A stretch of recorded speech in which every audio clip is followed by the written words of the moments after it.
அண்மை செய்தியை பார்த்து வருகிறோம்.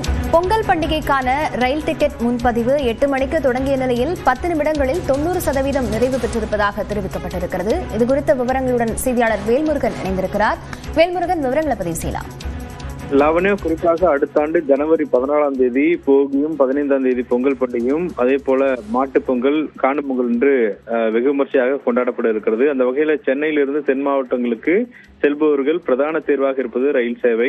குறிப்பாக பல்வேறு பகுதியில் படிக்கக்கூடிய கல்லூரி மாணவர்கள், அலுவலக பணியாளர்கள், அரசு ஊழியர்கள் என்று தங்கள் சொந்த ஊர்களில் செல்வதற்கு ரயில் டிக்கெட்டையே பெரும்பாலும் விரும்புகிறார்கள். அந்த வகையில 60 நாட்களுக்கு முன்பு தற்போது முன்பதிவு செய்யக்கூடிய வசதிகள் தற்போது தெற்கு ரயில்வேல அறிமுகப்படுத்தப்பட்ட நிலையில தற்போது இன்று காலை சரியாக 8 மணிக்கு இந்த ரயில் டிக்கெட் முன்பதிவானது IRCTC இணையதளம் வாயிலாகவும் அதே போல முன்பதிவு மையங்கள் வாயிலாகவும் தொடங்கப்பட்ட நிலையில பெரும்பாலான பயணிகள் தற்போது இதுல 90% முன்பதிவானது செய்யப்பட்டிருக்கிறது.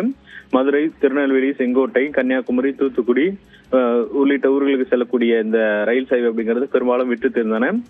பெரும்பாலான மக்கள் ஸ்லீப்பர் வசதிகளுடன் கூடிய இந்த டிக்கெட்டை முன்பதித்திருக்கிறார்கள். இன்னும் வந்தே பாரத் அதே போல தேஜஸ் உள்ளிட்ட ரயில்கள்ல ஒரு சில டிக்கெட்டுகள் மட்டுமே இருக்கிறது. பெரும்பாலான டிக்கெட்டுகள் தற்போது காத்திருப்பு பெட்டிகளுக்கு சென்றிருக்கிறது. லாவண்யா, விவரங்களுக்கு நன்றி வேல்முருகன்.